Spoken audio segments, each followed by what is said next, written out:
तो लप्पू भैया का कहना है कि भाई साहब हम तो ऐसे ऐसे जो 2 कौड़ी के इवेंट होते हैं ना, इसको तो हम भाग ही नहीं देते। इससे अच्छा तो हम घर में अपना इवेंट करवाते हैं। हमेशा हम एक से एक इवेंट किए हैं, इतना बड़ा बड़ा इवेंट किए हैं जिसको क्या ही बताएं आप लोगों को, और हम आगे भी इवेंट करेंगे। और ये जो इवेंट में जो बुलाए जाते हैं क्रिएटर, इनको तो हम सेलिब्रिटी समझते ही नहीं है। हम सेलिब्रिटी समझते हैं उसको जो कि मतलब टीवी सीरियल्स वगैरह में काम करते हैं, जो मूवीज वगैरह में काम करते हैं, वो सेलिब्रिटी। और वो भी आएंगे हमारे यहाँ, करोड़ करोड़ वाले जो लोग हैं ना, वो भी हमारे मतलब इसमें आएंगे इवेंट में। और बहुत जल्द हम इवेंट करने वाले हैं, एक बिहार में करेंगे और एक दिल्ली में करेंगे। और तीसरा भैया भोपाल का भी नाम लिए। कल तक जिस भाभी को भोपाल के नाम से इतना प्रॉब्लम था कि अगर लाइव में भी आके कोई ऑडियंस अगर भोपाल के बारे में कुछ पूछती थी तो भाभी तिलमिला जाती थी, लेकिन इस बार भाभी एकदम कोई नहीं तिलमिलाई है। भैया और भाभी जाएंगे भोपाल में इवेंट करने। तो सबको मुबारक हो भोपाल वासियों को कि बहुत जल्द भैया का इवेंट्स वहाँ पे आपको देखने के लिए मिलेगा, और भैया उसमें बहुत बड़े बड़े सेलिब्रिटी को बुलाएंगे। अब बात करते हैं कि भैया आखिर कौन कौन से सेलिब्रिटी को बुलाएंगे और भैया के नज़र में सेलिब्रिटी है कौन। तो नमस्कार, कैसे हैं आप लोग? उम्मीद कर रही हूँ बहुत अच्छे होंगे, स्वस्थ होंगे, मस्त होंगे और अपने काम में व्यस्त होंगे। मैं प्रिया शर्मा और मैं अपने इस नए वीडियो में आप लोग का स्वागत कर रही हूँ। आशा करती हूँ जो लोग हमारे चैनल पे नए जुड़ेंगे, हमारे चैनल को सब्सक्राइब करके जाएंगे, लाइक करेंगे, कमेंट करेंगे और मुझे बहुत सारा प्यार देंगे, ताकि मैं इसी कॉन्फिडेंस के साथ वीडियो बनाऊँ। आज मैं बात करने आई हूँ कि भाई जो भैया जी हैं, ये उस इवेंट को 2 कौड़ी के इवेंट बता रहे हैं, जिस इवेंट में जाने के लिए 1 लाख रुपया देने के लिए तैयार थे। लेकिन आज कह रहे हैं कि भाई हम क्यों ही जाएंगे वैसे इवेंट में, क्यों हम जाएंगे 1 लाख रुपया देके। उससे अच्छा तो इवेंट हम हमेशा हम करवाते हैं। वो कोई इवेंट था, वैसे ही बकवास इवेंट था, वैसे इवेंट में हम नहीं जाते हैं। लेकिन जब पैनल पे आई थी वो इवेंट वाली, और जब ये बात कह रही थी कि लप्पू भैया के साइड से मतलब उनके जो पीआर हैं, उनके थ्रू मुझे ये मैसेज आया था कि लप्पू भैया इस इवेंट का हिस्सा बनना चाहते हैं, आप उनको बुलाइए, हम आपको 1 लाख रुपया दिलवा देंगे। तो आखिर उस समय लप्पू भैया जब ये बात वो इवेंट वाली बोल रही थी, तो उस समय भैया क्यों नहीं पैनल पे जवाब दिए? क्यों भैया वहां से चुप्पी साध ली? और जब माता जी आई तो उस इवेंट के बारे में ये पूछने के बजाय कि आप मेरा बेटा आखिर कैसे आपको पैसे भिजवा रहा था, कौन है मेरा पीआर, कौन है बिचौलिया जिसके थ्रू मेरा बेटा पैसा भिजवा रहा था, और कभी बेटा से भी ये सवाल नहीं की कि आखिर तुम 1 लाख रुपया क्यों दे के इस इवेंट में जाना चाह रहे थे, क्या है तुम्हारे दिमाग में, क्या चल रहा है। बल्कि माता जी भी आके ये क्वेश्चन करती है इवेंट वाली से कि भाई किसके कहने पे आप मेरे बारे में अनाप शनाप बकी। तो वो इवेंट वाली क्लियर भी कर दी कि भाई हम किसी के कहने पे नहीं किए थे, आपका जो कुछ वीडियो था हम देखे थे, और आपके बेटे जो जगत दीदी के साथ गलत किए हम उस पर ये बनाए थे। लेकिन आज भी माता जी अपने टाइटल और थंबनेल में और वीडियो में यही बात बोलती हैं कि उस औरत के दबाव में, उस औरत के कहने पे वो इवेंट वाली मेरे बारे में ऐसे बोली थी। मतलब सोचिए, या तो इन लोग के पास दिमाग नहीं है, या तो ये कान के कच्चे हैं या कान के बहरे हैं। इनको सब पता होता है लेकिन फिर भी ये अपना थेथोलॉजी से बाज नहीं आते। माता जी एकदम सुनी, सारा दुनिया सुना कि वो इवेंट वाली बोली थी कि हमको जगत दीदी कुछ ऐसा नहीं बोली थी, हम जो बोले हैं अपने मन से बोले हैं। लेकिन आज भी माता जी जगत दीदी को ही टारगेट कर रही है कि उस जगत के कहने पे ही मतलब ये इवेंट वाली हमारे साथ ऐसा की, मेरे बारे में और मेरे परिवार के बारे में ऐसा बोली।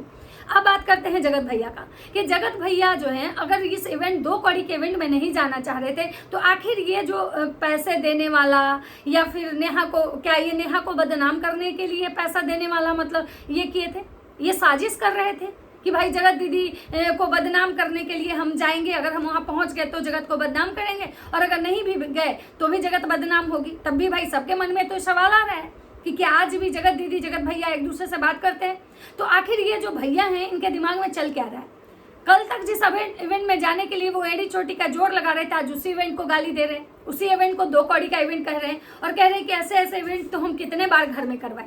और हमारे घर में जब इवेंट होता है दोस्तों, आप लोग को पता भी नहीं है, 10-10 लाख रुपया खर्चा होता है। और ऐसा इवेंट हम पता नहीं कब से करवा रहे हैं। और वो सारे जो इवेंट हैं, सारे इवेंट इनके जो होते हैं, वो सारे इवेंट में कौन आते हैं? सेलिब्रिटी। भाई ये कह रहे हैं कि हमारे घर तो ऐसे सेलिब्रिटी आएंगे जो करोड़ों करोड़ जिनका मतलब कि सब्सक्राइबर है, मिलियन नहीं करोड़ वाले, और वो भी आएंगे इनके घर। अब वो करोड़ वाले कौन हैं ये तो अब आपको आने वाले इवेंट में पता चलेगा। लेकिन अभी तक भैया का जितना भी इवेंट हुआ मैंने सब में वही देखा था कि भाई यही जो इनके साथ जो वाले चमचे बेलचे हैं ना, वही लोग इनके इवेंट में आते हैं।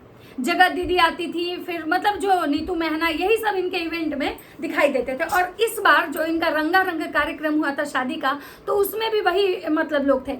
एक भुट्टो भूमित हो गए, उसके बाद वो काजल मिथुन हो गए, मतलब कोई भी करोड़ वाले नहीं थे।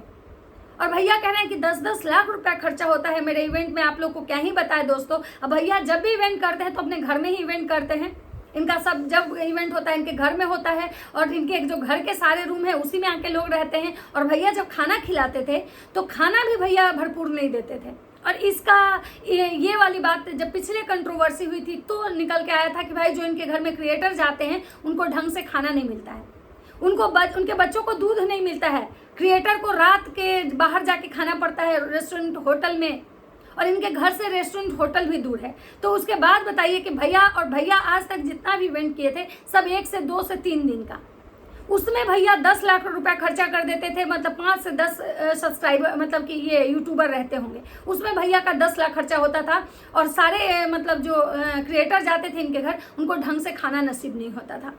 ये पहली बार ये जो 5 दिन का रंगारंग कार्यक्रम किए भैया जो शादी ब्याह वाला, उसमें ही भैया एकदम जो खाने का था मेन मेन्यू बना था और खाने पे ही मेन फोकस था। क्योंकि भाई पिछले बार जो कंट्रोवर्सी में निकल के आया था ना कि भैया के घर किसी को खाना नहीं मिलता है, भैया के घर से क्रिएटर भूखे चले आते हैं, बच्चों को टाइम से दूध नहीं मिलता है, जो मतलब फीडिंग मदर जो होती है उनको टाइम से खाना नहीं मिलता है। तो भैया आखिर 10 लाख रुपया खर्चा कहाँ करते हैं। अब रही बात कि भैया कह रहे हैं कि भाई ऐसे ऐसे इवेंट हम फिर करवाएंगे, एक बिहार में करवाएंगे, एक दिल्ली में करवाएंगे और एक भोपाल में करवाएंगे। 3 इवेंट्स मतलब बैक टू बैक भैया करवाएंगे बहुत जल्द। तो और आएंगे करोड़ों वाले, करोड़ जिनका सब्सक्राइबर होगा वो आएंगे। तो कहीं भैया शाहरुख खान सलमान खान को तो नहीं बुला रहे, क्योंकि मुझे नहीं लगता है कि करोड़ वाले इनके यहाँ आएंगे, क्योंकि करोड़ वाले तो आज तक इनके घर कोई दिखाई नहीं दिया। जब 5 दिवसीय रंगारंग कार्यक्रम किए थे भैया, जब उस समय कोई दिखाई नहीं दिया तो फिर इनके यहाँ करोड़ वाले कौन आ रहे हैं। अब बात करते हैं कि भाई भैया की जो माता जी हैं वो कह रही हैं कि मेरे बेटे बहू के खुशी से सब लोग दूर रहे, अगर मेरे बेटे बहू को लड़ाने की कोई साजिश ना करे, मेरे बेटे बहू को लड़ाने की साजिश कोई करेगा भी तो वो नाकाम हो जाएगा। तो मैं यहाँ पे एक बात कहना चाहती हूँ कि भाई आपके बेटे बहू की तो कोई चर्चा ही नहीं थी, लोग आपके बेटे बहू को इवेंट में कोई चर्चा ही नहीं था, क्योंकि इवेंट्स वाली ने कभी ये चीज़ क्लियर ही नहीं किया था कि जगत भैया भी आने वाले हैं। अगर शायद जगत दीदी उस इवेंट में चली जाती और उसके बाद शायद वो जो इवेंट वाली थी ये चीज़ें कहती तो शायद लोगों को समझ में आता कि शायद जगत ही जानबूझ के बुलाई होगी लपुआ को। लेकिन ये लपुआ खुद पैसे देके जाना चाह रहा था उस इवेंट में, और ये लपुआ जानबूझ के इस नए कंट्रोवर्सी को जन्म दिया है। तो कहीं आपके बेटे बहू से कोई जल नहीं रहा है, आपका बेटा बहू ही है ना, क्यों हमेशा उसको शांति पसंद नहीं आता है। पहले बाहर में करता है, अगर बाहर में कोई नहीं मिलता है तो घर में करने लगता है। अब सोचिए कि इनकी भांजी का बर्थडे है, इनकी मतलब बेटी का, जो आंटी जी हैं इनकी बेटी का मतलब इनकी नातिन का बर्थडे था। नातिन के बर्थडे में ये लोग पूरा खानदान इतना खर्चा करके पहुंचते हैं, लेकिन उस बच्ची का बर्थडे मनाते हैं लोग घर में। और घर में तैयार ऐसे होते हैं कि भाई बर्थडे का मतलब लुक जो है ना, सब ऐसे तैयार होते हैं एक छोटी सी बच्ची के बर्थडे में कि लगता है जैसे सब शादी ब्याह में आए हैं। सबको लगता है ना कि जैसे कोई फंक्शन है शादी ब्याह का, उस तरह से सब बर्थडे में तैयार होते हैं। और इनकी जो बीवी हैं, जो पगलचट्टी भौजी, वो ऐसा झुमका पहनती है ना कि जैसे लगता है कि भाई सच में किसी मतलब मारो मटकोर में जा रही हो। मतलब एक छोटी सी बच्ची का मतलब एक अच्छा परिवार जहाँ होता है, अगर उनकी बर्थडे में तो बहुत सब सिंपल लुक में आते हैं। लेकिन यहाँ बच्चे की माँ हो गया, बच्चे की मामी हो गई, सब एक से एक मतलब पूरा मेकअप में आई थी। अब बात करते हैं कि भाई कल भंजना और जो भौजी हैं वो दोनों डांस कर रहे थे। दोनों के डांस को देखते हुए पब्लिक जो थी ना, वो सारे लोग ना भंजना के डांस का बहुत प्रशंसा कर रही थी कि भंजना अच्छा डांस कर रही है, अच्छा डांस, और सच में अच्छा डांस कर रही थी। और पगलचट्टी भौजी जो है ना, वो अच्छा डांस नहीं कर रही थी। इनके खुद के ऑडियंस कह रहे थे, हम लोग नहीं कह रहे थे, इनके खुद के ऑडियंस कह रहे थे। लेकिन भैया भाई अभी एकदम जो भौजी के हैं ना, एकदम अंधभक्त बने हुए हैं। और अगर भौजी का अगर कोई भी कुछ मतलब ये करता है ना, तो भौजी को आगे बढ़ाने के लिए भैया किसी को भी नीचे गिरा सकते हैं। मतलब भैया को ये चीज़ बर्दाश्त नहीं हुआ कि भाई लोग भंजना का कैसे बड़ाई कर रहा है, कैसे लोग कह रहा है कि भंजना अच्छा डांस करी और मेरी बीवी को लोग खराब बोल रहा है, और भैया कूद पड़े इसमें। मतलब इस चीज़ में भैया कूद पड़े। भैया रात में एक लाइव करते हैं और लाइव में अपनी मतलब भब्बू का, सोचिए कहते हैं भब्बू, अपनी भब्बू का कॉपी करने लगते हैं, अपनी भब्बू का एक्टिंग का कॉपी करते हैं और खूब ऐसे हंसते हैं जैसे लग रहा है कि भाई सच में मतलब किसी को नीचा दिखाने क्यों, क्योंकि इनकी बीवी की ट्रोलिंग हो रही थी। लोग इनकी बीवी को बोल रहा था कि इसको डांस करने नहीं आ रहा है, कोई कह रहा था डांस क्लास सीख लो, कोई कह रहा था कि ये भोजपुरी लायक ही है। इस चीज़ से भैया बौखलाए और भैया लाइव करके और अपनी बीवी के मतलब साइड में आके खड़े हो गए। मतलब सोचिए, इनके यहाँ भभू जो होती है ना, भैंसुर के सामने माथा पे पल्लू रखती हैं, लेकिन जैसे ही ये लोग अपने घर से बाहर निकल जाते हैं ना, वो सारे पल्लू जो होते हैं ना, लोग चपोत के कहीं रख देते हैं। और उसके बाद भैंसुर के सामने ही भब्बू नाच सकती है, भले भैंसुर के सामने भब्बू बोलती नहीं। ये है इनके घर के संस्कार।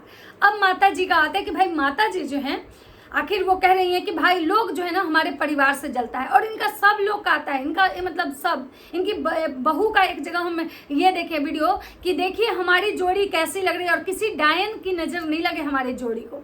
वहाँ पे इन्हीं के जो सब सब्सक्राइबर हैं वो इनको बहुत सारी गालियाँ दिए हैं कि तुम दोनों को कौन नज़र लगाएगा, तुम तो खुद ही डाइन हो, तुम खुद ही मतलब पता नहीं क्या क्या, मतलब वैसा शब्द हम बोल भी नहीं सकते हैं। कोई लोग बोल रहा है कि तुम लोग वीडियो के लिए कुछ भी कर देते हो, कोई लोग बोल रहा है कि अरे तुम्हारे में है ही क्या जो तुमको कोई नज़र लगाएगा, तुम खुद मतलब ऐसे बांझ हो और तुम्हारा पति जो है हिजड़ा। उसके बाद कोई बोल रहा है कि मतलब हाँ, कहीं कहीं वहाँ पे ये भी है कि लोग जगत दीदी को भी गाली दे रहा है कि भाई नेहा डायन है, नेहा से मतलब बच के रहना। कहीं कोई बोल रहा है कि भाई ये लोग भी मतलब गजब हैं, मतलब किसी तरह से ये लोग पब्लिक को बेवकूफ़ बनाते हैं। क्या है तुम लोग में जो कोई तुमको नज़र लगाएगा, मतलब तुम लोग क्या हो, विश्व सुंदरा विश्व सुंदरी, या तुमको किस बात का घमंड है? बहुत धन का तुमको घमंड है। अरे भाई धन का भी घमंड क्या, वो धन आज है कल नहीं रहेगा। बहुत लोग हैं जिनको रातों रात टाइम नहीं लगा ऊपर से नीचे आने में, तो तुम खुद को मतलब क्या समझ रही हो? तो इस टाइप के इनके टाइटल और थंबनेल होते हैं हमेशा। एक कोई किसी का ये भी कमेंट था कि जब भी ये जो भौजी हैं झुल्लन देवी, इनके जो मतलब कमेंट टाइटल और थंबनेल होते हैं ना, हमेशा पोक करने वाले होते हैं। हमेशा ये किसी को टारगेट करती है, हमेशा ये किसी को पिंच करती है। कोई का ये भी था कि जितने देखने में ये सीधी है ना, उतनी सीधी नहीं है। तो सोचिए, इनके खुद के जब सब्सक्राइबर इनको गाली दे रहे हैं, लेकिन माता जी जो हैं वो किसको टारगेट करती हैं? रिएक्शन वाली को। और हाँ, कल रात में माता जी बहुत सारे रिएक्शन वाले को मतलब धन्यवाद कर रही थी। मतलब इन लोग का यही है, जब इनके बारे में कोई अच्छा बोलता है ना, तो ये क्या करती है कि भाई धन्यवाद करने आती हैं, लेकिन जहाँ इनकी गलती इनको गिनवाई है ना, ये बौखलाहट में आ जाते हैं। तो सोचिए, जगत भैया उस इवेंट वाली को नीचा दिखाने में इसीलिए लगे हुए हैं, और उस इवेंट को इसीलिए वो गाली दे रहे हैं क्योंकि उस इवेंट में कहीं ना कहीं जगत भैया एक्सपोज हो गए। उस इवेंट वाली ने जगत भैया को एक्सपोज कर दिया कि भाई ये हमको पैसा भिजवा रहे थे, ये हमको पैसा दिलवा रहे थे, ये हमको मैसेज करवाए थे किसी से कि हम पैसा देंगे। मतलब तो जगत भैया की जब सच्चाई बाहर आ गई तो जगत भैया आ गए बौखलाहट में। मतलब इन लोग का यही है कि भाई अगर इनके बारे में अच्छा बोलो तो बहुत बढ़िया, और जहाँ इनकी गलती चोरी पकड़ी जाती है ना, तब ये बौखलाहट में आते हैं बाहर। और कहीं ना कहीं इस बात में सच्चाई है, पैसे वाले बात में, क्योंकि क्या है कि अगर पैसे वाले बात में सच्चाई नहीं रहती तो इनकी जो PR हैं, जो MG मैडम हैं, वो अब तक जरूर आती यहाँ पे भौंकने, लेकिन वो नहीं आई। यानी कि कहीं ना कहीं ये बात 110% सही है। और अगर ऐसा नहीं होता तो अब तक तो बहुत लोगों के बहुत सारे स्टेटमेंट आ जाते। तो ये था इन लोगों का ये। और देखिए अभी आगे ये लोग क्या करते हैं। अभी फिलहाल इनके मतलब बहनोई का ऑपरेशन हुआ है, उसको लेके भी बहुत लोग बहुत तरह के कमेंट कर रहे हैं, लेकिन मैं भी उन सब बातों में नहीं पढ़ना चाहती हूँ, क्योंकि क्या है कि मैं जगत भैया की बात करने आई हूँ और आंटी जी की, क्योंकि आंटी जी भी अपने बाल को लेके बहुत ज़्यादा ये कह रही हैं कि भाई मेरा बाल है अभी मतलब अच्छा है, खराब है, जैसा भी है आप लोग को अभी ये है, फिर बाद में फिर वैसा हो जाएगा, मेरा बाल है कभी लंबा कर लेंगे कभी छोटा कर लेंगे, जैसा मन होगा वैसा कर लेंगे। आंटी जी भले ही पता नहीं, हो सकता है आपके बाल बढ़ते होंगे अपने मन से, जैसा आप चाहती हो वैसा हो जाता होगा, लेकिन एक बात है, भले ही बाल छोटे से लंबे हो जाते हैं, लेकिन स्ट्रेटनिंग करवाने के बाद आप अगर जो सोच रही हैं कि आपके बाल पहले जैसे हो जाएंगे फिर से, तो वो कभी नहीं होता है। तो इस भ्रम से आप बाहर निकलिए। और जगत भैया अब देखना ये है कि 10 लाख रुपया खर्चे करने वाले, करोड़ों के सब्सक्राइबर वाले इनके कौन ऐसे हैं सेलिब्रिटी जो इनके घर आते हैं, और नेक्स्ट इवेंट कहाँ होता है उसका हम लोग इंतजार करेंगे। तो चलिए, ये था मेरा आज का वीडियो। अगर वीडियो अच्छा लगता है तो लाइक कमेंट जरूर कीजिएगा। तब तक सबको बाय बाय।